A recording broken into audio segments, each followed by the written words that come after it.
কাল রাত থেকে সোনার প্রচন্ড জ্বর, তাই বুঝতে পারছিলাম না একা কি করব। ভীষণ টেনশন হচ্ছিল। আসলে প্রিয় মানুষের শরীর খারাপ হলে কারোর ভালো লাগে না। অপেক্ষায় ছিলাম কখন সকাল হবে আর সোনাকে ডক্টরের কাছে নিয়ে যাব, কিন্তু আমার পাগলটা পুরো বাচ্চাদের মতো করছিল, আমাকে একদম ছাড়ছিলই না। সারা রাত তো দু চোখের পাতা এক করতে পারি, তাই সকালে উঠতে একটু দেরিও হয়ে গেছিল। তারপর সোনাকে নিয়ে গেলাম ব্রাশ করাতে। আর হ্যাঁ, সোনাকে বললাম আজকে তোমাকে নিমের দাঁতন দিয়ে ব্রাশ করিয়ে দেবো, কিন্তু নিমের দাঁতন দিয়ে ব্রাশ করাতে গিয়ে আমাকে তো পুরো যুদ্ধই করতে হলো। তারপর অনেক কষ্টে ব্রাশ করানো শেষ করে সোনাকে নিয়ে চলে গেলাম হাত মুখ ধোয়াতে। যেহেতু আজ উঠতে অনেকটাই দেরি হয়ে গেছিল, তাই সোনা বলল ওর খিদে পাচ্ছে, তাই এখান থেকে সোজা চলে গেলাম সোনার জন্য খাবার তৈরি করতে। আজ বানিয়েছিলাম সোনারই একটি পছন্দের খাবার, গোলা রুটি। সকালের খাওয়া দাওয়া শেষ করে সোনাকে নিয়ে যাব ডক্টরের কাছে। সে তো আবার বায়না শুরু করেছে, ডক্টরের কাছে যাব না, তুমি আমার ভালো করে সেবা করো, যত্ন নাও, তাহলে আমি ঠিক সুস্থ হয়ে যাব। তোমরা আমার সোনার জন্য একটু প্রে করো, যাতে সে খুব তাড়াতাড়ি সুস্থ হয়ে যায়। আসলে আমারও ভালো থাকা আমার সোনার হাসি মুখেরই উপর। সকালে খাওয়া দাওয়া শেষ করে তারপর সোনাকে নিয়ে চলে গেছিলাম ডক্টরের কাছে। মনের অবস্থা ভালো ছিল না বলে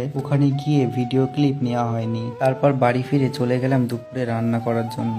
আর আমার সোনাকে দেখো, এর নাকি জ্বর হয়েছে, তাও একটা মিনিট রেস্ট নিচ্ছে না, সবসময় আমার পেছন পেছন গুরু গুরু করছে। রান্না শেষ করে আমি সোনার মাথা, গা, হাত পা সব ভালো করে মুছিয়ে দিলাম। এর মধ্যে সে আবার বায়না শুরু করেছিল আমাকে স্নান করিয়ে দাও। সত্যি এত বাচ্চাদের মতো বায়না করে। তারপর আবার দুপুরের খাবার খাওয়াতে গিয়ে আর এক কাণ্ড, একবার দুবার খাবার মুখে দিয়ে বলতে শুরু করলো আমি আর খাবো না। এমনিতেই জ্বর হলে একটু মুখ খারাপ হয়ে যায়, কিন্তু না খেলে কি চলবে বলো, এত পাগলামো করলে কি হয়। তারপর আবার ওষুধটাও ঠিক মতো খেতে চায় না। ভগবানের কাছে প্রে করছি আমার সোনা যেন তাড়াতাড়ি সুস্থ হয়ে যায়।